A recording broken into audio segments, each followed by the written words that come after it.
COVID ini. Walaupun juga apa namanya, jenisnya juga sekarang nih macam-macam gitu ya. Nah, supaya tidak terjadi lagi nanti ya, misalnya kita nggak boleh sampai lengah gitu ya, tidak terjadi lagi penyebaran yang begitu luas lagi, tidak terjadi lagi angka kematian yang tinggi seperti yang lalu-lalu.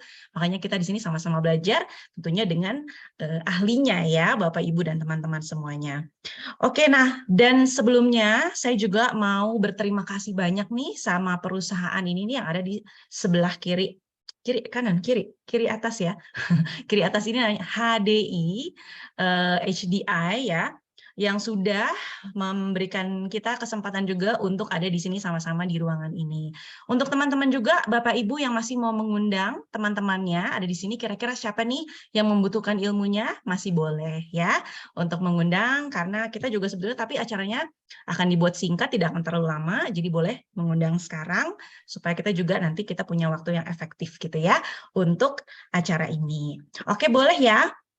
Saya perkenalkan sedikit mengenai perusahaan yang sudah mensponsori nih acara di pagi hari ini. Oh iya, kenapa ngomongnya pagi nih Kak Vita nih ya? Padahal ini malam ya, Jumat malam tentunya, supaya kalau di sini semuanya tetap semangat ya. Mau pagi, siang, sore, malam, kita tetap mengucapkan selamat pagi ya.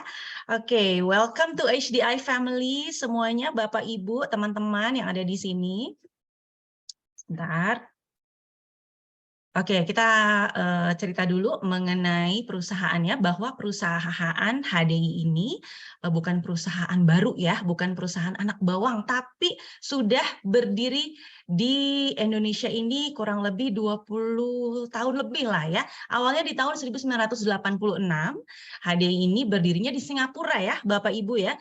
Dan tidak terasa sekarang sudah ada di berbagai negara Asia lainnya, termasuk di Malaysia, Filipina, Hong Kong, Indonesia, dan juga di Makau. Dan kita juga patut berbangga karena di Indonesia ini adalah salah satu yang paling tinggi gitu ya dalam hal penjualannya, dalam hal bisnisnya juga. Jadi kita patut berbangga hati.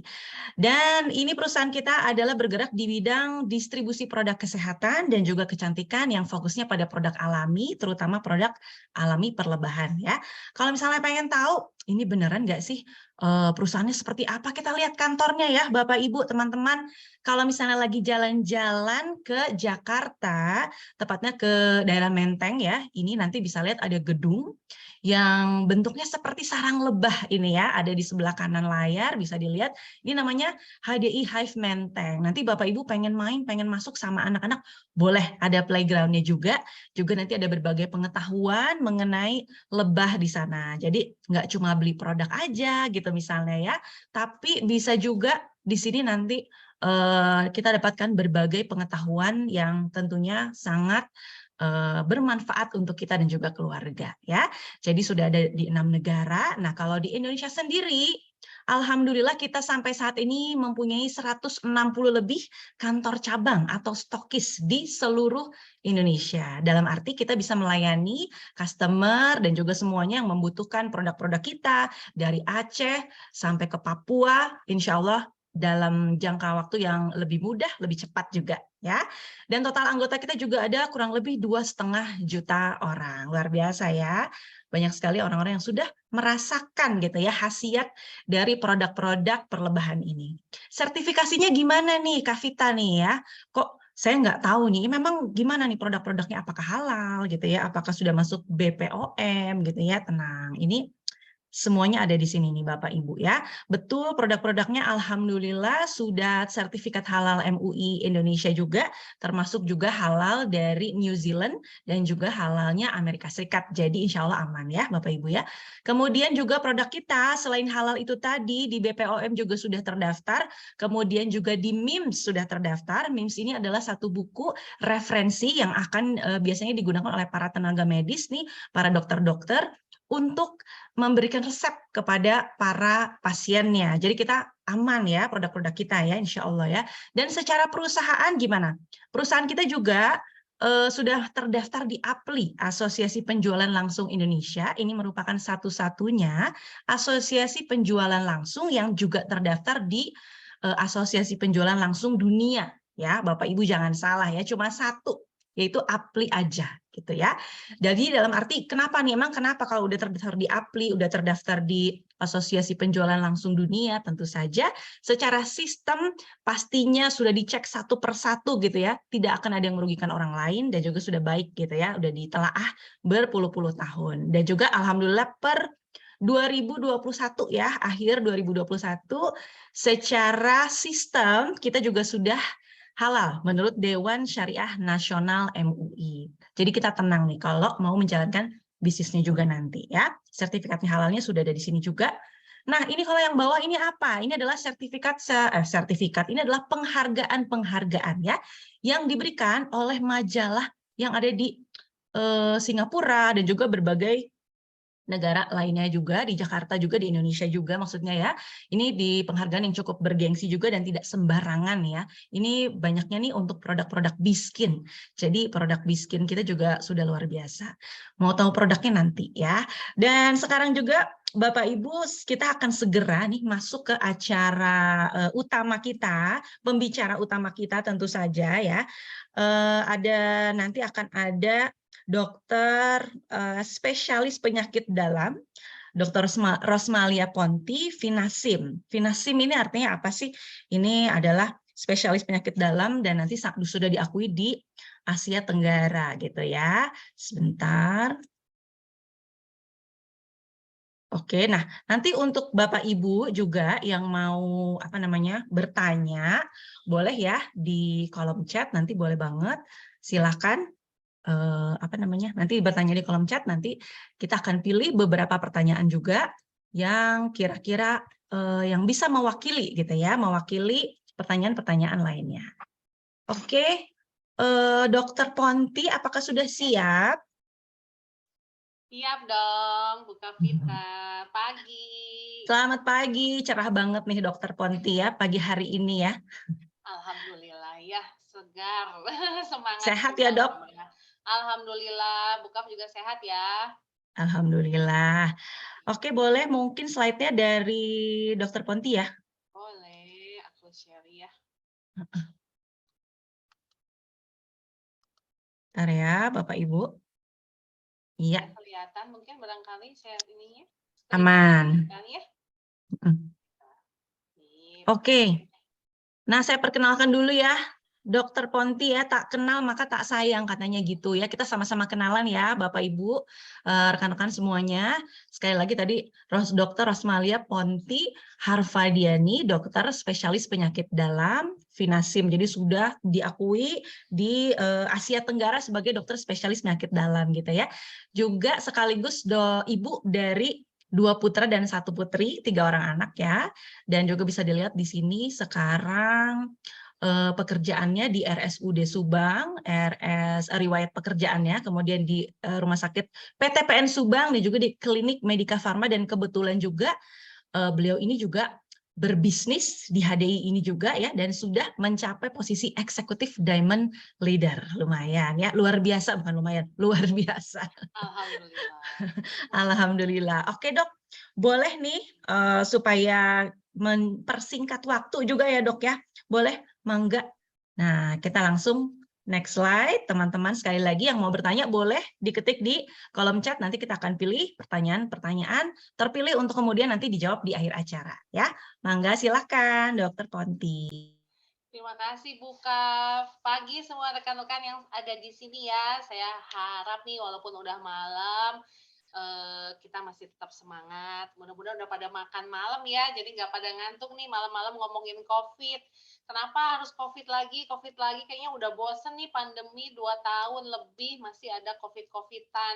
Anak-anak udah mulai sekolah gitu kan sekarang, tentunya para hadirin nih yang emak-emak ya, terutama orang tua yang udah punya anak pada khawatir. Aduh gimana nih ya, COVID yang sekarang tuh kayak gimana ya? Kayaknya masih trauma banget gitu dengar COVID yang dulu-dulu sampai banyak di rumah sakit, ngantri dan sebagainya. Nah, pada pagi hari yang cerah ini, alhamdulillah ya kalau di Subang cerah nih. Mudah-mudahan di kota lain juga cerah. Saya mau ngobrol-ngobrol dikit tentang COVID yang mungkin teman-teman udah pada lupa atau pengen tahu perkembangan COVID yang sekarang tuh gimana sih? Karena bisa dibilang sekarang kita itu harus hidup bersama COVID ya, hidup berdamai gitu, new normal. Seperti apa gitu ya? Kita mulai ya, bismillah. Jadi, COVID. Mungkin nih ada yang belum tahu, kenapa sih COVID gitu ya? Apakah COVID itu adalah corona disease, COVID-19. Tentunya karena munculnya pertama kali tahun 2019 akhir di kota Wuhan, Cina. Nah, itu ya dulu pada saat heboh-hebohnya kita semua berdoa, ya Allah, ya Tuhan, mudah-mudahan si COVID ini nggak pernah nyampe ke Indonesia. Ternyata ya bukan hanya Indonesia, tapi seluruh dunia digemparkan sama si virus yang tidak kasat mata ini. Nah, kenapa menggemparkan? Karena dia menyebabkan suatu infeksi paru-paru yang berat atau disebut pneumonia.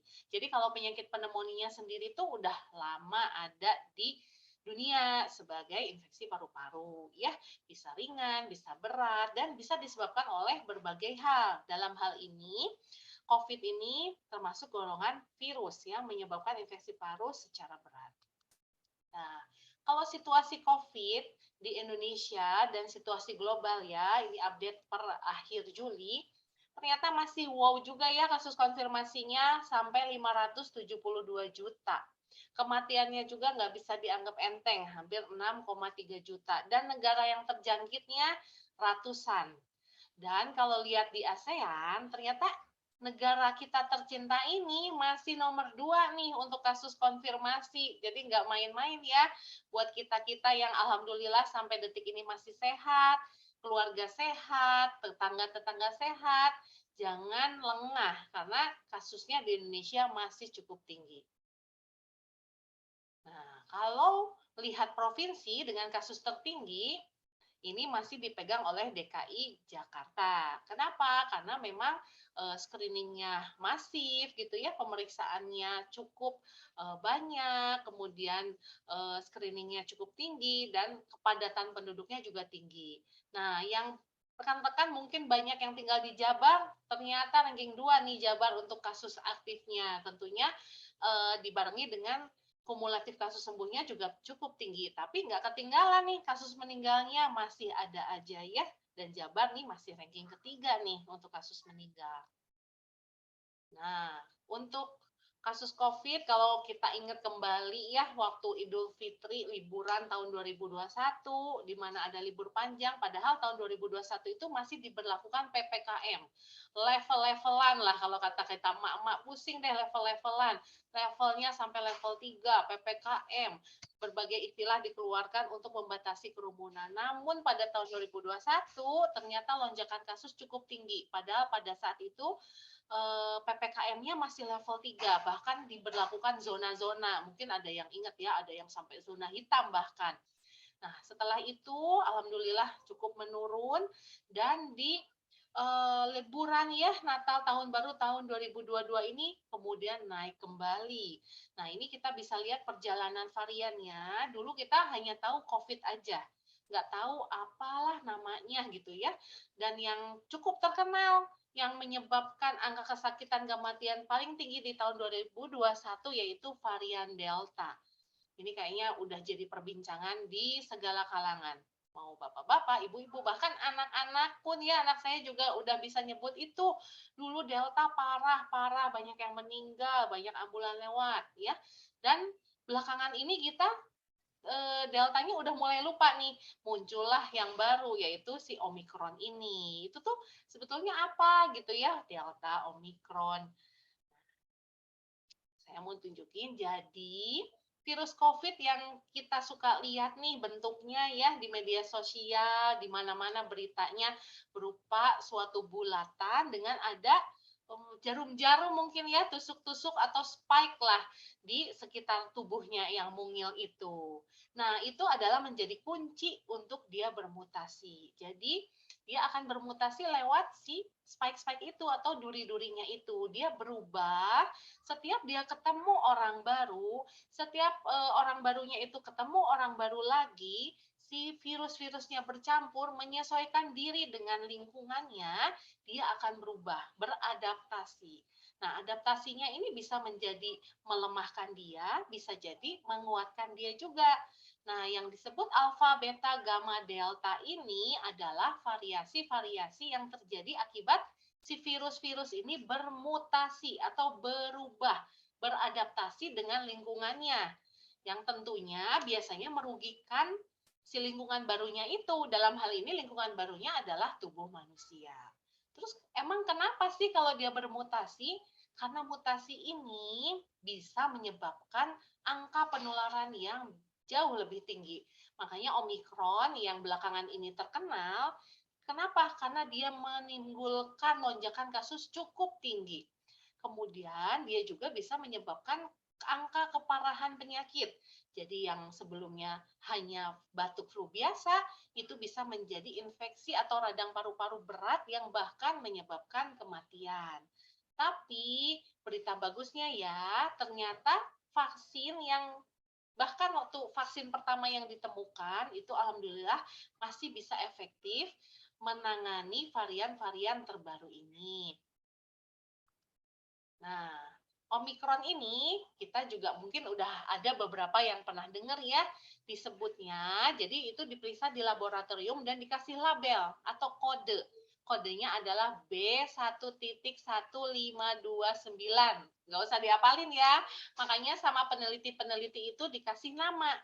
Karena kalau dikasih nama semua, kayaknya bakal banyak banget. Karena sebetulnya kode-kode ini ratusan. Saya juga kalau lagi baca bukunya, aduh bingung ya. Kenapa si Omikron tuh spesial banget dikasih nama? Karena dia waktu itu ditemukan atau diklaim atau dituduh ya, tapi memang betul faktanya. Dia menyebabkan angka kejadian COVID melonjak tinggi waktu itu di South Africa bulan November. Dan dilaporkan ke WHO bahkan pada tanggal 26 November oleh WHO dia si Omicron itu dicap sebagai varian of concern atau VOC. Apa itu VOC? VOC itu adalah suatu varian yang harus diutamakan. Diutamakan apanya? Dalam penanganannya, kemudian dalam menekan angka kejadiannya gitu ya supaya dia tidak berubah lagi menjadi varian yang lebih berbahaya. Dan tidak lama kemudian bulan Desember dia ditemukan kasus pertama di US. Kalau di Indonesia sendiri ditemukan pertama tanggal 6 Juni 2002. Oh, kok masih lama? Lama ya nyampe ke Indonesia mungkin karena memang di Indonesia ini belum ada pemeriksaan yang masif terhadap varian-varian COVID. Jadi kalau teman-teman mungkin udah kenyang ya di swab, mau ke sini swab, mau penemuan ini swab, kita belum terlalu masif nih. Jadi kalau begitu diperiksa swab PCR itu tidak langsung diperiksa variannya, pokoknya COVID-19 positif atau negatif, hanya seperti itu. Hanya pada beberapa kasus yang mencurigakan diambil sampelnya, kemudian diperiksa varian. Nah, berbeda mungkin dengan di luar negeri ya. Kalau di luar negeri itu pemeriksaan varian itu masih cukup sering dan bahkan ada yang rutin dilakukan. Nah, alhamdulillah di Indonesia pun ini ditemukan banyaknya tidak bergejala. Itu pun karena memang waktu itu ada klaster di pertemuan di Bali bulan Mei 2022. Nah, ini varian yang baru dari Omikron. Jadi ini bisa dibilang anak cucunya Omikron ya, BA4 sama BA5. Rekan-rekan mungkin pernah dengar sekilas-sekilas, yuk ada yang baru lagi loh sekarang gitu ya selain Omikron. Nah, ini tuh masih anaknya turunan Omikron. Kenapa dilabelkan? Karena ternyata memang si varian baru ini secara lebih spesifik meningkatkan pelonjakan kasus juga gitu. Nah, ini setelah diteliti ternyata si varian BA4 BA5 ini katanya menyebarnya lebih cepat, tapi berita baiknya tidak menimbulkan derajat kesakitan yang lebih parah. Tapi dia mungkin lolos dari kekebalan yang disebabkan oleh infeksi Omikron sebelumnya. Jadi kalau seseorang terkena COVID atau Omikron ya, setelah dia sembuh itu badannya otomatis membentuk antibodi yang nantinya akan menjadi imunisasi atau vaksinasi alami di tubuhnya. Tapi ternyata dengan varian yang baru ini, si perlindungannya pun ternyata bisa ditembus nih. Wah, bahaya ya. Nah, gimana cara penularannya? Ini juga kita udah sebagian besar tahu ya bahwa bisa langsung menular lewat droplet, percikan langsung. Makanya kita suka disuruh jaga jarak. Kemudian kursi-kursi suka dikasih tanda silang supaya kita tidak duduk berdekatan. Itu yang langsung. Kalau nggak langsung gimana? Jadi si droplet, ada orang batuk, bersin, kena ke permukaan benda, kemudian kita menyentuh permukaan benda tersebut, dan tangan kita lupa nggak cuci tangan, langsung menyentuh bagian wajah kita. Kita pun akhirnya bisa tertular dari virus COVID ini. Nah, gejalanya gimana nih? Saya memang bahas tentang Omikron, tapi sebetulnya memang gejala COVID masih seperti ini. Namun memang varian Omikron ini utamanya masih agak berbeda dengan varian Delta yang dulu dominan sesak nafas dan gagal nafas. Kalau di Omikron ini sesaknya tidak terlalu banyak. Banyaknya demam, mual muntah, kemudian anosmianya juga sedikit ya, makanya beda sama kejadian COVID yang sebelum-sebelumnya, lonjakan kasusnya dulu kan orang aduh nggak bisa cium, nggak bisa merasa. Kalau sekarang anosmianya nggak terlalu banyak, malah banyaknya tuh pegel-pegel ya, gejala-gejala yang kayaknya kalau nggak kena COVID pun kita sering rasakan ya, jadi memang harus waspada.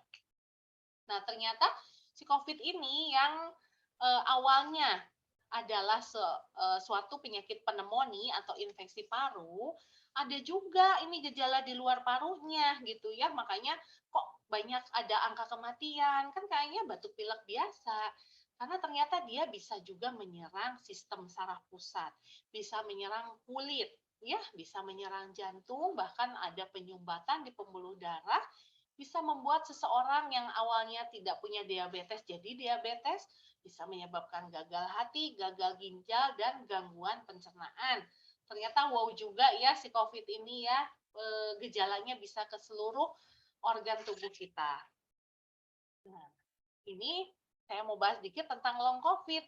Kenapa? Karena banyak orang yang suka, COVID tuh cuma batuk pilek aja lah, nanti juga sembuh. Tapi kenyataannya banyak terjadi long COVID, yaitu gejala yang terjadi setelah terinfeksi COVID. Nah, ini ada beberapa faktor risikonya. Yang pertama, seringnya pada perempuan di atas usia 50 tahun. Ini bukan pasti ya, cuman ini meningkatkan resiko terjadi. Kemudian pada saat terjadi infeksi, dia terdapat lebih dari 5 gejala, dan pada saat sakit dia sampai dirawat di rumah sakit. Nah, itu resiko akan terjadi long COVID. Kalau long COVID itu gejalanya gimana? Lelah gitu ya, padahal ini udah sehat, udah nggak batuk, udah nggak panas, tapi kok capek banget, sakit kepala, terus kok masih sesek aja, padahal udah di swab ulang tuh negatif. Mungkin rekan-rekan di sini juga ada ya yang dulu pernah COVID, saya juga dulu pernah kena COVID ya, sempat merasakan beberapa minggu setelah terinfeksi kok kayaknya masih pegel-pegel gitu, terus masih batuk-batuk sedikit ada, bahkan ada juga yang anosmianya berlangsung agak lama. Nah, gimana sih cara kita mencegahnya? Ya, ini gambarannya, nanti saya bahas satu-satu. Nah, tentunya ini kayak udah jadi jargon atau di mana-mana kita udah jadi bagian terpenting dalam hidup kita. Kayaknya kalau keluar rumah itu nomor satu mungkin HP, tas, yang kedua adalah masker. Ya, kenapa penting banget? Karena ya tadi penularan secara langsungnya itu kan adalah airborne, melalui udara, melalui droplet. Dengan adanya masker, ya kita bisa menghindari si droplet-droplet itu masuk ke saluran nafas kita, sehingga kita bisa terhindar atau meminimalisir ya penularan dari COVID. Nah, gimana sih cara pakai masker yang benar? Nah, ini sering sekali ya, kayaknya masker tuh malah jadi bando, jadi di leher gitu ya, atau cuma nyantel di telinga ya. Masker itu harus menutupi bagian hidung, mulut, dan dagu. Itu semua harus tertutup tanpa celah. Kalaupun kita lepas, itu harus dari talinya, dan setelah dibuang, jangan lupa untuk cuci tangan dengan menggunakan sabun. Masker apa sih yang efektif? Tentunya masker N95. Dia sampai hampir 100% ya bisa efektif mencegah masuknya droplet. Namun ini memang paling sering digunakan oleh tenaga medis yang memang hampir setiap waktu berkontak nih, kontak erat dengan penderita yang terinfeksi COVID. Nah, untuk sehari-hari, untuk kegiatan sehari-hari kita bisa pakai masker bedah yang efektivitasnya hampir 90%, masker berkatup, atau masker kain 3 lapis pun masih efektif walaupun tidak sebesar masker bedah. Nah, untuk masker scuba atau buff ya yang biasanya suka dipakai untuk yang naik motor itu hati-hati karena ternyata sangat tidak efektif. Jadi sebaiknya tetap pakai masker bedah ya, karena sekarang udah di mana-mana ada lah dan harganya pun sangat terjangkau. Nah, selain masker, kalau kita tetap berdekat-dekatan kayaknya juga akan mengurangi efektivitas dari pencegahan COVID tersebut ya. Jadi minimal 2 meter lah kita harus membatasi apalagi sama orang yang memang bergejala. Nah, yang berikutnya adalah cuci tangan. Cuci tangan yang baik itu ada 6 langkah dengan menggunakan sabun dan air mengalir. Ini juga banyak videonya ya, bahkan di beberapa event itu suka jadi lomba. Di sekolah juga nih, sekolah anak saya waktu itu ada lomba lomba hand hygiene atau lomba cuci tangan yang baik gitu ya, untuk edukasi bahwa cuci tangan itu nggak sembarang pakai air, sabun, basah, beres, nggak seperti itu ya. Yang berikutnya, kita harus menghindari kerumunan. Jadi nggak cuma menjaga jarak, kalau jaraknya 2 meter tapi kita ada di ruangan yang tertutup dengan banyak orang, itu juga bisa meningkatkan penularan. Nah, mengurangi mobilitas. Nah, ini juga sama ya, hampir sama karena eh, kita harus jaga jarak nih sama orang. Dan apalagi kalau kita jalan-jalan kemana, ketemu sama orang yang entah dari mana, orang yang tampaknya tidak bergejala ternyata bergejala, itu juga bisa meningkatkan resiko tertularnya COVID. Dan yang terakhir adalah vaksin, ya ini juga sudah ada kabar ya bahwa akan dilakukan, bahkan sudah dilakukan nih kota-kota besar, yaitu vaksin booster yang kedua atau vaksin yang keempat. Kenapa vaksin segitu pentingnya? Karena ternyata mereka yang sudah divaksin secara dosis yang cukup itu 90% akan terlindungi. Tentunya si tahap-tahap yang tadi pencegahan tentu tetap harus dilakukan ya. Jadi berkerumun dan sebagainya itu juga tetap harus dilakukan. Nah, ini request-nya kemarin, "Dok coba vaksin-vaksin apa sih ya? Saya mau milih aja mau yang eee, buatan Amerika, buatan nggak mau buatan Cina, saya ada yang mau buatan Cina dan sebagainya ya." Tapi vaksin-vaksin ini apapun mereknya itu sangat efektif untuk mengatasi gejala dari COVID, mencegah dan kalaupun tertular sudah terbukti bahwa orang-orang yang divaksin itu akan tercegah dari gejala COVID yang berat. Nah, bagaimana dengan daya tahan tubuh? Ya, ingat ya teman-teman waktu Delta dulu, waktu sangat heboh gitu ya, kita sampai kayak digunggung di rumah, kita pada ketakutan, apa yang kita lakukan ya? Jadi cari-cari apa ya, vitamin apa ya, gimana nih saya tuh sehat, tapi saya takut kena COVID gitu. Bagaimana cara menjaga daya tahan tubuh dengan menggunakan suplemen? Nah, saya mau sharing sedikit, suplemen apa nih yang cocok untuk menjaga daya tahan tubuh kita supaya terhindar dari COVID. Dan kalaupun kena COVID, gejalanya bisa lebih cepat teratasi. Nah, di sini saya mengangkat jurnal kesehatan ya yang meneliti tentang propolis dan kemampuannya untuk menghadapi infeksi COVID. Dan ternyata propolis ini mempunyai efek antiinflamasi atau anti peradangan dan dia punya efek untuk meningkatkan daya tahan tubuh atau imunitas sangat tinggi karena di dalamnya terkandung antioksidan yang sangat tinggi. Jadi ini bisa digunakan sebagai pencegahan dan juga membantu pengobatan karena COVID sendiri adalah virus. Virus itu obatnya adalah daya tahan tubuh. Bahkan sampai saat ini, detik ini ya, belum ditemukan obat antivirus yang bisa 100% atau dalam bahasa medis itu terapi definitif. Jadi terapi pastinya itu sampai saat ini belum ada gongnya. Memang sudah ada beberapa, tapi belum ada yang 100% menyatakan bahwa antivirus A ini membunuh COVID. Nah, tetap daya tahan tubuh yang nomor satu untuk bisa mengatasi infeksi COVID ini. Dan yang kedua adalah madu. Ternyata madu ini punya efek antivirus dan juga efek untuk daya tahan tubuh. Di sini ada jurnal yang juga meneliti hal itu. Jadi orang-orang diberikan madu ya, suruh mengkonsumsi secara teratur dan diperiksa kesehatannya ya, diperiksa imunnya terhadap pada saat terinfeksi COVID. Ternyata konsumsi madu ini bisa mengurangi beratnya dari infeksi COVID. Jadi terinfeksi minum madu maka dia tidak jadi berat gitu ya atau cepat sembuh.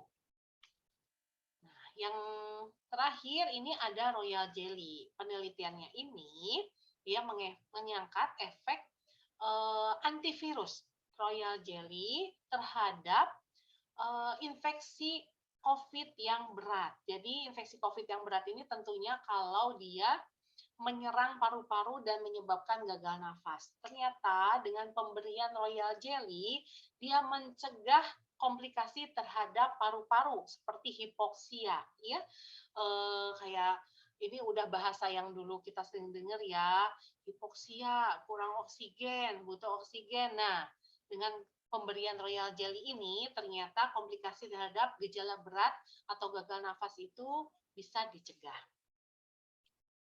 Nah, sebagai terakhir ya, ringkasan take home message-nya, jadi angka kejadian COVID ini ternyata kembali meningkat.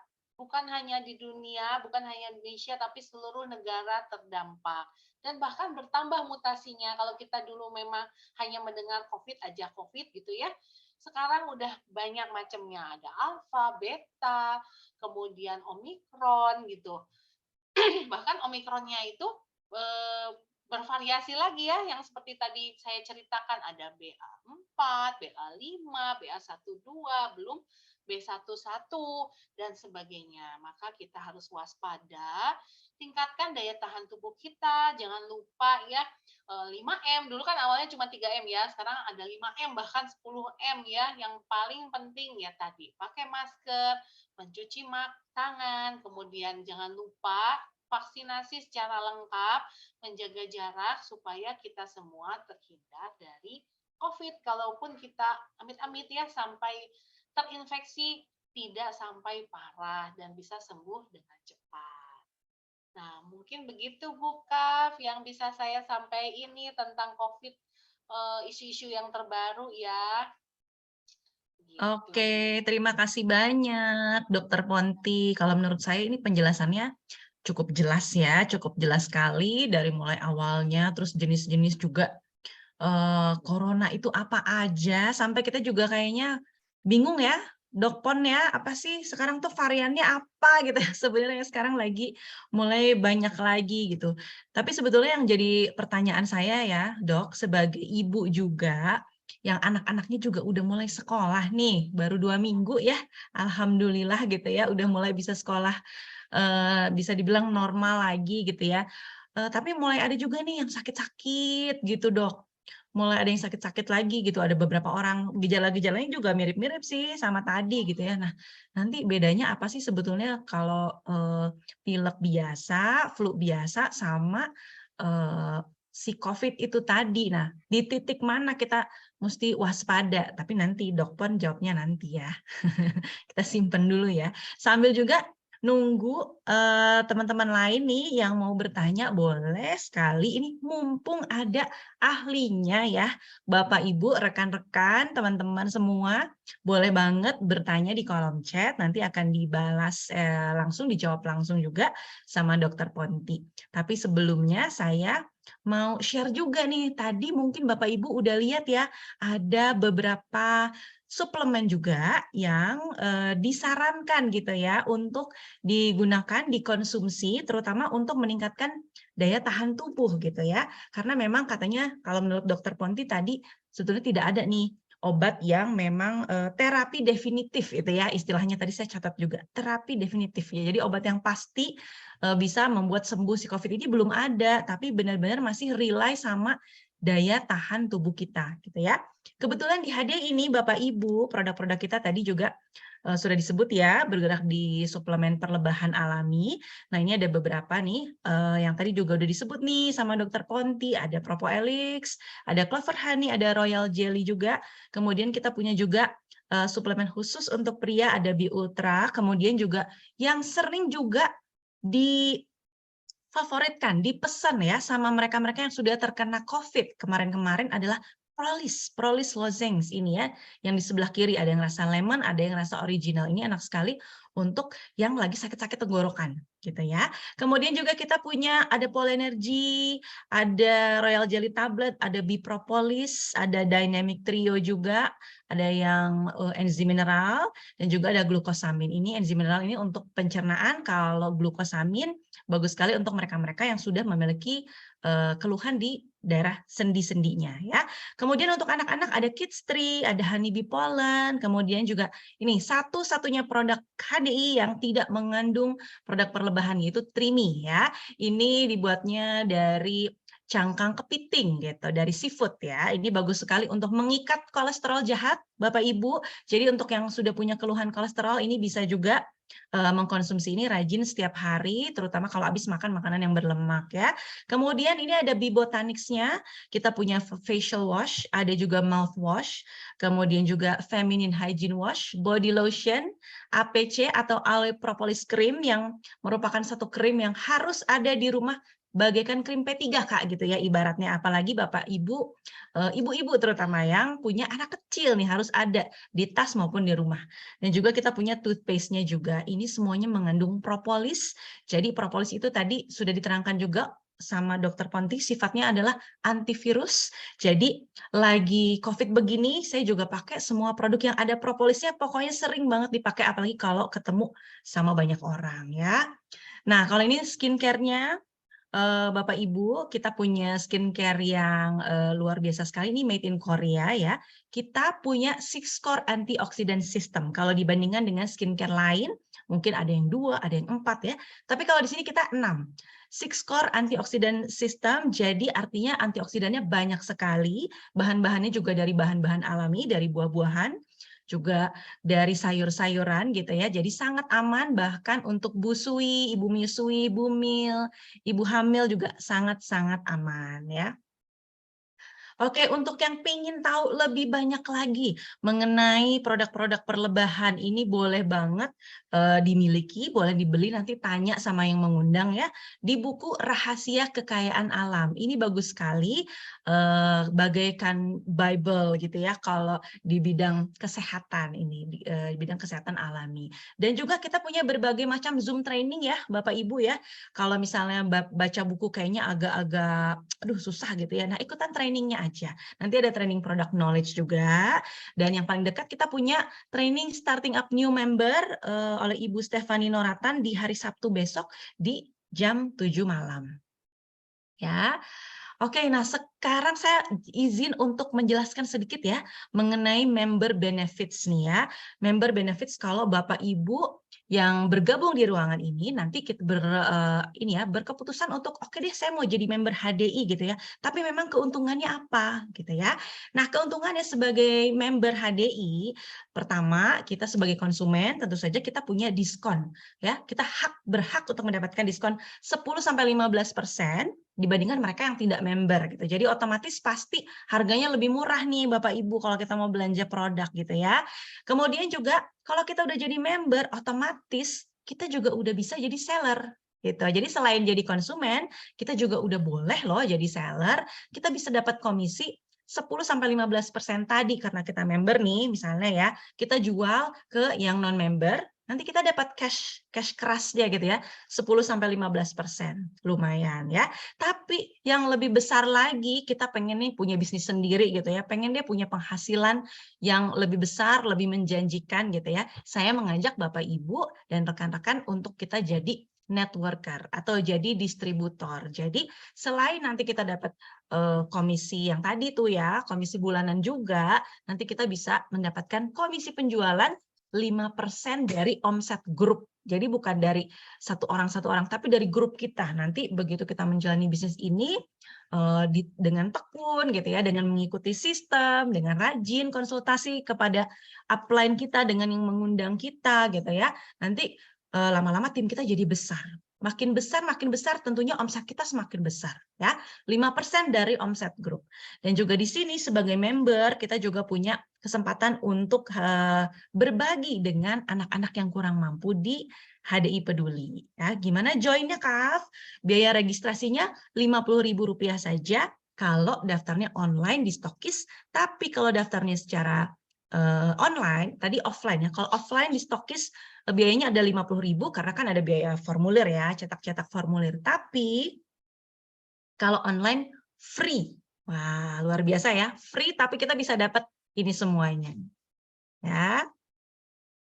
Nah, sekarang saya juga pengen cerita sedikit ya mengenai the power of networking tadi. Tadi kalau kita jadi seller, jadi pedagang, udah kebayang ya, cash-nya tuh 10-15% kurang lebih keuntungannya gitu ya.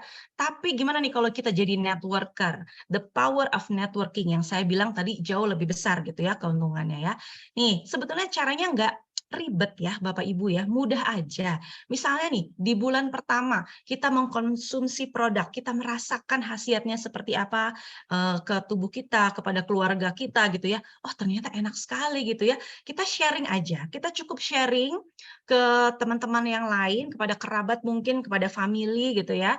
Saudara-saudara, teman-teman terdekat, kita ajak satu orang aja gitu. Nah, nanti di bulan kedua sama nih yang tadi kita ajak, dia juga ngajak satu orang lagi. Nanti kita jadi 4 orang gitu ya di bulan kedua. Bulan ketiga juga sama, sharing sama orang lain gitu ya mengenai pengalaman yang sudah kita dapatkan. Kan biasanya gitu ya, kalau kita punya produk yang bagus, kita tuh cenderung ingin sharing karena kita nggak pengen kita doang nih yang ngerasain khasiatnya gitu ya. Saya juga dulu gitu ya.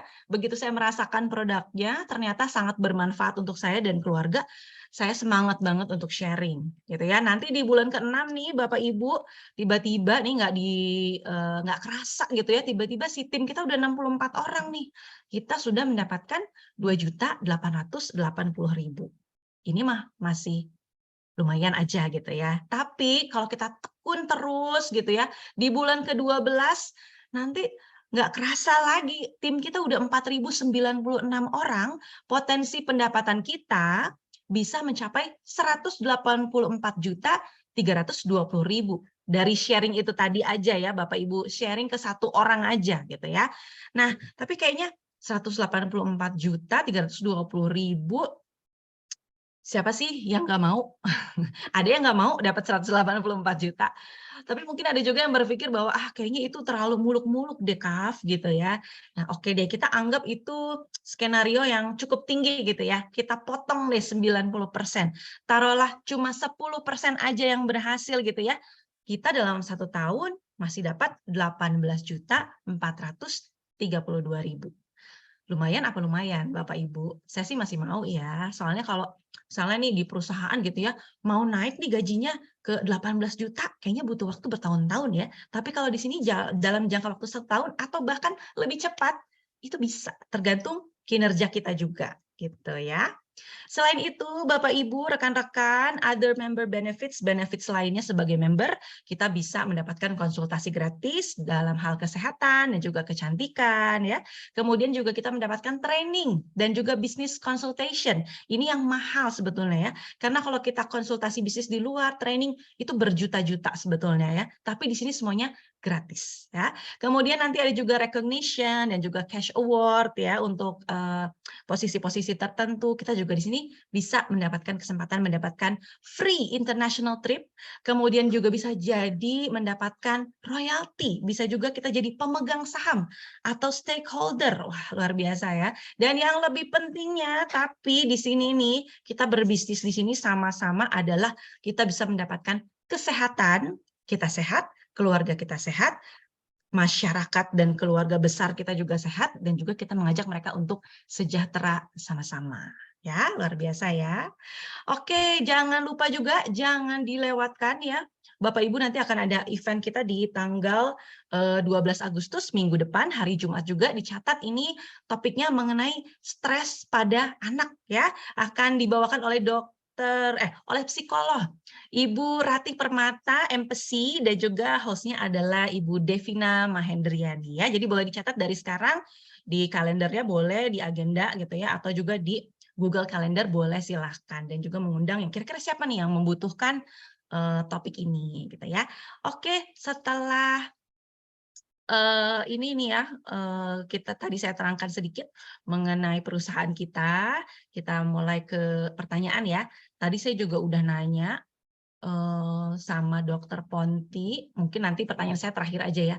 Ada Ibu Vina Dwitia, selamat pagi, yang bertanya nih, Dokter Ponti, saya bacain aja ya dok ya. Ya, Izin mangga. bertanya katanya, untuk gejala long COVID seperti sesak, walaupun swab PCR sudah negatif nih, apa saja yang harus dievaluasi dan kapan gejala sesak long COVID yang memerlukan tindakan khusus? Silakan dok. Pertanyaannya bagus sekali ya untuk Bu Vina Dwitia. Jadi ini banyak nih yang kayak gini. Jadi setelah COVID-nya dinyatakan negatif, baik secara PCR maupun swab antigen, sudah selesai masa isolasi, tapi masih merasa ada sesak nafas. Bahkan kadang-kadang sesak nafasnya itu nggak ringan. Nah, tentunya kalau misalnya sesak nafasnya masih dirasakan berat oleh penderitanya, ini masih harus kontrol. Jadi biasanya kita pasien-pasien yang misalnya dirawat, kemudian pulang, itu masih diharuskan kontrol sampai tidak ada gejala lagi. Kalaupun masih ada gejala, memang harus masih dikontrol. Nah, apa yang harus dievaluasi ya tentu pertama gejala. Kemudian kalau misalnya memang masih ada sesak nafas, berarti kan itu akan mengganggu kegiatan sehari-hari ya.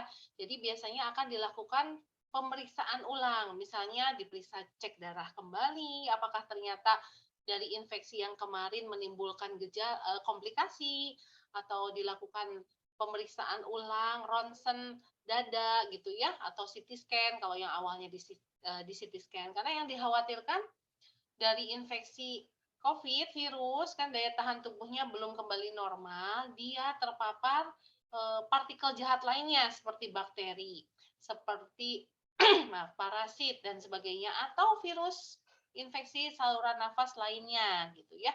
Jadi fase penyembuhannya belum beres, dia kena penyakit yang lain. Tentunya itu harus dikonsultasikan ke dokter spesialis dalam atau spesialis paru terdekat.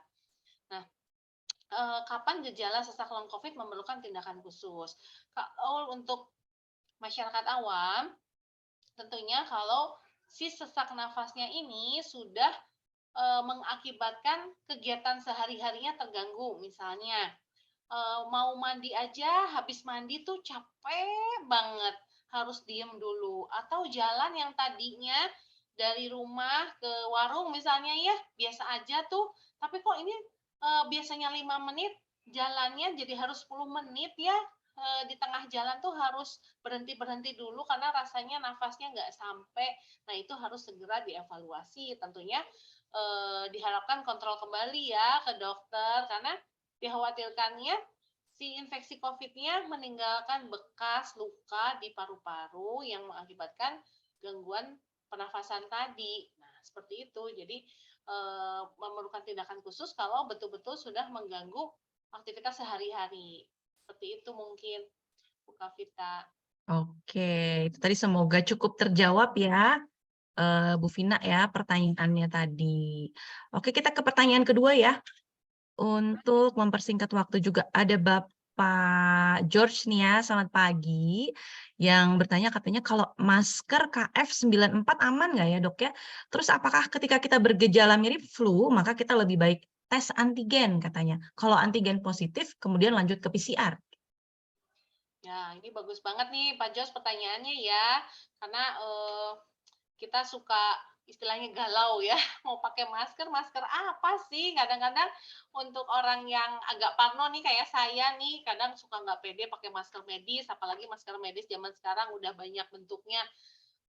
Aman nggak ya? Deg-degan juga ya, masa kita udah usaha pakai masker, tapi ternyata masker kita tidak cukup memberikan efek aman atau efek perlindungan terhadap infeksi COVID ini. Jadi kalau KF94 ini sebetulnya adalah salah satu jenis dari masker medis ya, yang membedakan itu hanya bentuknya dan buatannya gitu. Jadi dulu itu ada nomenklatur kayak N95 atau KF94, KF95 itu adalah berdasarkan negara yang pertama kali memproduksinya seperti itu ya. Kalau N95 itu kan memang pada awalnya banyak diproduksi dari US dan Amerika Serikat. Nah, sekarang kemudian ada buatan Korea, buatan Cina, jadi si kodenya itu sama beda-beda. Nah, yang harus dipastikan adalah apakah masker ini tergolong masker medis atau tidak. Itu bisa kita lihat di kemasannya. Karena kalau kita beli masker ya suka ditulis ini masker medis, masker non medis. Tapi hati-hati, tidak semua masker medis ternyata betul-betul masker medis karena ya seperti kita tahu ya di Indonesia tuh banyak banget lah barang-barang KW lah istilahnya ya tiruan. Jadi tulisannya masker medis tapi ternyata dia bukan masker medis. Jadi berhati-hati dalam di tempat pembelinya. Kalau kita beli di online pastikan tempat tokonya itu merupakan web store resmi gitu ya dari produsennya. Karena apa yang tercantum di kotaknya itu kadang-kadang tidak sesuai dan kita juga bisa periksa ya kalau masker medis itu biasanya tidak tembus air, bisa kita tetesin air. Kalau dia langsung ngerembes kayak tisu, nah itu hati-hati. Dan masker medis itu salah satu syaratnya adalah minimal mengandung 3 lapisan. Jadi kita bisa iseng-iseng nih maskernya kita gunting, dalamnya kita lihat ya apakah ada lapisan lagi di dalamnya atau hanya cuma 1 lapis aja. Seperti itu. Kalau dia memang sudah tergolong masker medis, maka insya Allah aman. Tentunya ya dibarengi dengan langkah-langkah pencegahan yang lain ya, seperti menjaga jarak, mencuci muka, menghindari kerumunan, berada di ruang terbuka. Nah, untuk pertanyaan selanjutnya, kalau kita bergejala mirip flu ya, yang sekarang ini memang si flu batuk bersin itu menjadi penyakit yang menakutkan, kalau memang kita merasa kita itu orang dalam resiko, artinya saya tuh sehari-harinya aktivitasnya di luar rumah, sering ketemu orang, atau saya sering berada di titik lengah, saya makan bareng sama orang ya, dalam jangka waktu yang cukup lama di ruang tertutup ber-AC. Saya tuh resiko banget nih kena COVID pada saat kena flu, ya sebaiknya dicek. Tes yang paling mudah dan ekonomis itu memang adalah tes antigen, tapi tidak disarankan sebetulnya untuk memeriksa swab sendiri. Bahkan saya tuh masih serem ya kalau colok-colok hidung sendiri. Kenapa? Bukannya menganggap ngapain ya orang awam tuh nggak boleh harus ke tenaga medis karena hati-hati ya si swab yang kayak batang korek kuping itu yang panjang itu harus menjangkau tempat yang betul. Jadi kalau kita nyolok sendiri takutnya malah terjadi komplikasi perdarahan atau bahan yang kita ambil itu bukan sekret atau bukan lendir yang harusnya diambil. Nah, kalau sudah tes antigen ternyata tes antigennya positif, apakah harus lanjut ke PCR nih gitu ya. Nah, untuk saat ini dari Kemenkes juga sudah mengeluarkan keputusan bahwa swab antigen itu sudah cukup untuk diagnostik. Bila mana diperlukan, artinya kita pengen lihat nih orang ini kayaknya derajat penyakitnya berat, jadi dibutuhkan nilai CT, yaitu harus dilanjutkan ke swab PCR.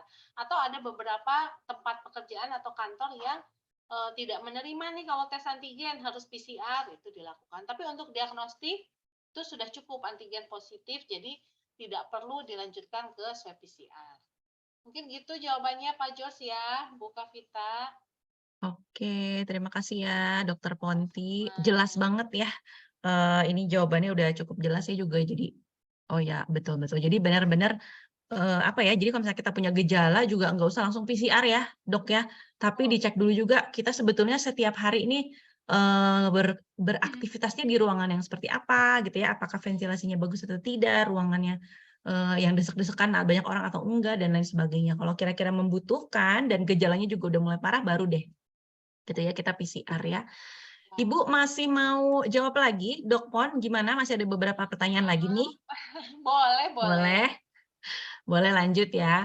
Oke, Lanjut. ada pertanyaan dari, Ibu Riana juga tadi, sebetulnya udah dibahas sedikit ya sama Ya, Dokter Ponti ya? iya. Pertanyaan ketiga, saya sudah PCR 1 minggu lalu, hasilnya negatif, tapi batuknya masih ada, batuknya batuk kering, tapi nggak sering. Apakah perlu di-ronsen atau ada tindakan pemeriksaan lainnya? Katanya. Ya, ini sering juga ya Bu Riana yang seperti ini terjadi. Jadi untuk batuk setelah terinfeksi COVID, kalau kita sudah merasa membaik dan tidak mengganggu, itu tidak masalah. Karena memang setiap orang itu recovery atau penyembuhannya berbeda. Tidak usah khawatir, yang penting gejala-gejala lainnya yang sudah membaik. Namun, kalau masih ada gejala yang lain, seperti kok masih meriang, kok nafasnya pendek-pendek, sebaiknya Bu Riana berkonsultasi lagi nih ke dokter. Karena harus diperiksa ya, kadang kita nggak bisa meriksa diri sendiri. Takutnya harus ada pemeriksaan lanjutan, seperti harus di-ronsen ulang atau ada pemeriksaan darah lanjutan, yang artinya dikhawatirkan memang ada infeksi tambahan dan harus mendapat obat tambahan juga, gitu Bu Riana.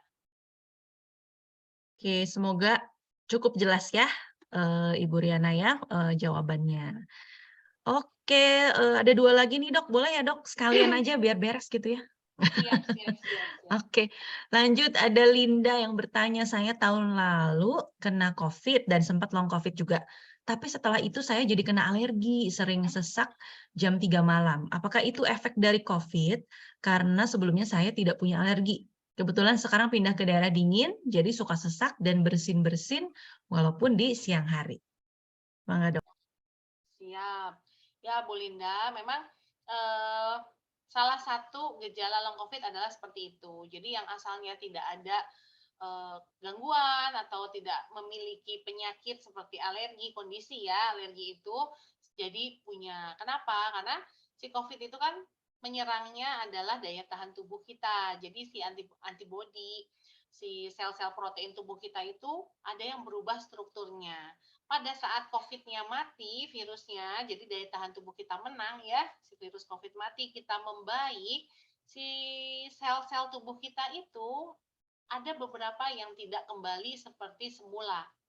Nah, pada sel-sel tertentu atau sel alergi, nah itu ada yang tidak kembali seperti semula ya. Jadi timbulnya seperti itu. Berhubung COVID ini yang paling sering diserang adalah saluran pernafasan, maka alergi yang sering ditimbulkan setelah infeksi COVID adalah alergi di saluran pernafasan seperti yang Ibu keluhkan tadi ya, sering sesak, terus kok kayak ada bersin, bahkan ada beberapa kasus yang jadi punya asma, jadi bengek. Saya tuh nggak pernah bengek kok sekarang jadi bengek setelah kena COVID. Nah, seperti itu. Nah, ini tentu mengganggu apalagi sesaknya jam 3 malam ya. Lagi enak-enak tidur, tiba-tiba terbangun karena merasa sesak dan batuk. Tentunya Ibu harus konsultasi juga dengan dokter terkait karena harus diperiksa nih kira-kira sekarang alergi atau sensitifnya terhadap apa.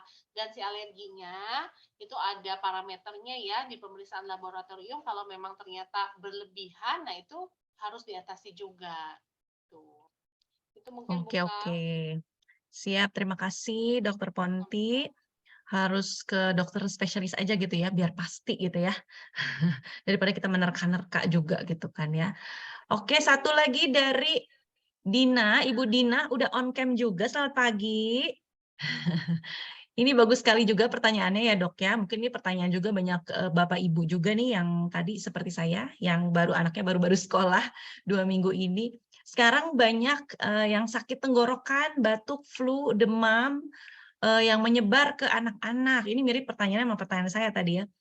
Apa nih yang harus kita lakukan untuk menjaga-jaga agar anak bisa ikut prokes juga? Di sisi lain kan anak-anak susah nih mau pakai masker gitu ya, apalagi kalau udah sesek-sesek mah diturun-turunin aja gitu. Apalagi kalau teman-temannya nggak pakai masker, pengen ikutin dibuka gitu kan ya. Gimana nih Dok kalau menurut Dokter Ponti? Betul sekali ya, namanya anak apalagi usia TK, PAUD, TK, SD, aduh kayaknya prokesnya tuh sulit sekali. Nah, namanya juga anak-anak ya, kalau menurut saya, kalau kita minta anak-anak untuk prokes, kitanya juga harus prokes terlebih dahulu. Ini kita bisa soundingkan ke guru-guru, dengan, meminta pengertian dengan kondisi COVID saat ini.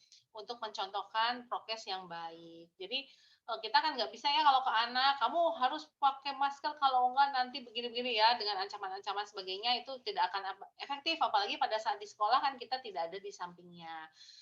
Di rumah kita contohkan pakai masker, kita kalau pergi ngajak anak, jangan lupa misalnya ya pakai masker, selalu bekali dia dengan, hand sanitizer, kemudian wejangan yang panjang ya, kalau makan harus sendiri, kemudian jangan lupa cuci tangan, jangan berdekat-dekatan, jangan sharing alat makan atau alat minum yang, milik kita gitu ya, jangan bareng-bareng di tempat minum yang sama. Nah, itu kita harus ceritakan, kita harus tanamkan, mungkin kita juga harus ceritain nih, COVID itu apa, bahayanya seperti apa, sering diceritakan jadi anak-anak itu, "Oh iya, COVID itu penyakit yang berbahaya dan harus dihindari."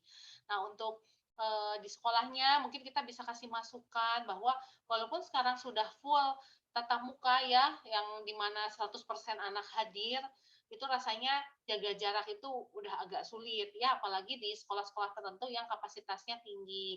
Nah, biasanya sih di ruang kelas kan suka ada jendela ya, jadi kita bisa minta tolong gurunya setiap sebelum dan selama pelajaran si jendelanya itu harus dalam kondisi terbuka lebar, termasuk pintu-pintunya.